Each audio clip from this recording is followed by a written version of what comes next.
तो आज हमारा मिशन है एक ऐसे डीप डाइव में जाना जो किसी को भी काफी हैरान कर देगा। हम बात कर रहे हैं साइंट डीएलएम के Q4 FY26 अर्निंग्स कॉल की, जहां उनका सालाना रेवेन्यू अचानक से 17% गिर गया है। हाँ, मतलब 17% का YOY ड्रॉप सुनने में काफी बड़ा लगता है। लेकिन सबसे इंटरेस्टिंग बात यह है कि उनका ऑर्डर बुक अपने आप तक के सबसे ऊंचे स्तर पर पहुंच गया है। राइट। और यही हमारा आज का मेन फोकस है। आखिर इस विरोधाभास या पैराडॉक्स के पीछे की असली सच्चाई क्या है? Okay, let's unpack this. अगर हम बेसिक नंबर्स देखें तो Q4 का रेवेन्यू करीब 3,691 मिलियन था, जो पिछले साल से लगभग 13.8% कम है। बिल्कुल। पर ध्यान देने वाली बात यह है कि उनका ईबीटा मार्जिन अभी भी 11.7% पर काफी मजबूत है। सही कहा। मतलब ये सिचुएशन मुझे एक ऐसे बेहतरीन रेस्टोरेंट की तरह लगती है जहां आज रात ग्राहक बहुत कम है, हाँ क्योंकि रॉ मटेरियल का ट्रक लेट हो गया है। हाँ, सही एनालॉजी है। लेकिन आने वाले 2 साल तक के लिए उनकी सारी टेबल्स की बुकिंग पहले से ही फुल है। Exactly. What's fascinating here is कि ये रेवेन्यू ड्रॉप एक्चुअली में हुआ कैसे। देखिए, ईएमएस यानी इलेक्ट्रॉनिक मैन्युफैक्चरिंग सर्विसेज इंडस्ट्री में रेवेन्यू तभी बुक होता है जब फाइनल प्रोडक्ट डिलीवर हो जाए। अच्छा, जब तक फाइनल डिलीवरी नहीं तब तक कोई रेवेन्यू बुक नहीं होगा। हाँ बिल्कुल। तो FY25 का एक बहुत बड़ा एरोस्पेस एंड डिफेंस का ऑर्डर था जो पूरा हो चुका था, और जो नए ऑर्डर्स थे वो फंस गए वेस्ट एशिया क्राइसिस की वजह से। ओ राइट, वो कार्गो फ्लाइट्स के डिलेज है ना। सही पकड़ा। कार्गो फ्लाइट्स जनरली दुबई और दोहा से आती हैं।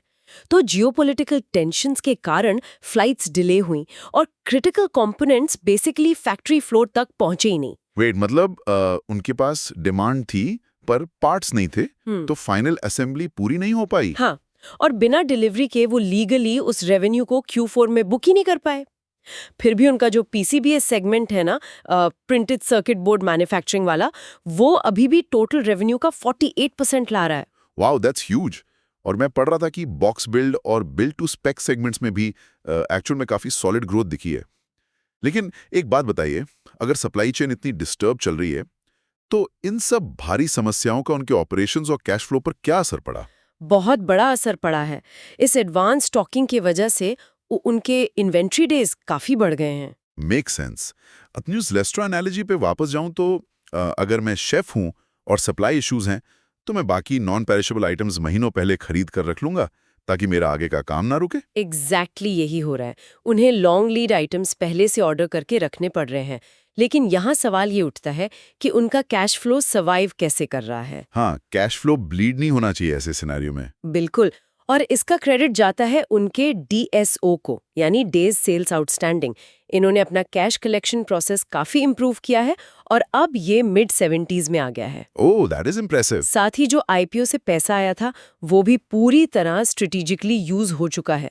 तो बैलेंस शीट पर स्ट्रेस जरूर है, पर वो काफी एफिशिएंटली मैनेज किया गया है।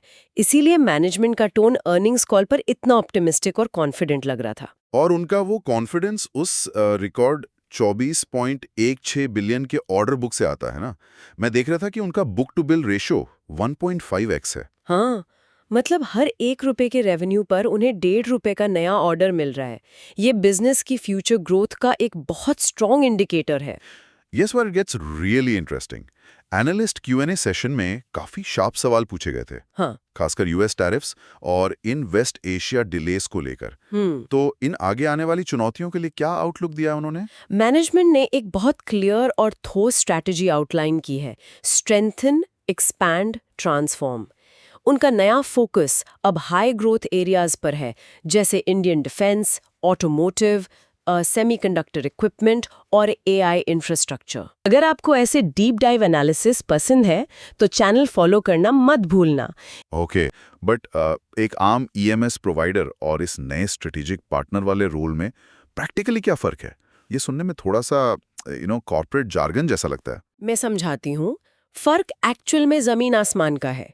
एक टिपिकल EMS कंपनी सिर्फ क्लाइंट के दिए हुए ब्लूप्रिंट के हिसाब से कंपोनेंट्स को बोर्ड पर सोल्डर करती है। राइट, सिर्फ एक सिंपल असेंबली लाइन का काम। हाँ, लेकिन एक स्ट्रेटेजिक पार्टनर AI सर्वर्स या कॉम्प्लेक्स डिफेंस सिस्टम्स के ब्लूप्रिंट्स को शुरुआत से डिजाइन करने में क्लाइंट की मदद करता है। जब कोई कंपनी क्लाइंट के साथ मिलकर डिजाइन बनाती है तो वो उनके पूरे इकोसिस्टम का एक इंटीग्रल हिस्सा बन जाती है। ओह अच्छा, मतलब एक high margin lock in effect बन जाता है, जहां क्लाइंट के लिए आगे चलकर उस पार्टनर को रिप्लेस करना लगभग नामुमकिन हो जाता है। सही समझे, यही उनका एंड गोल है।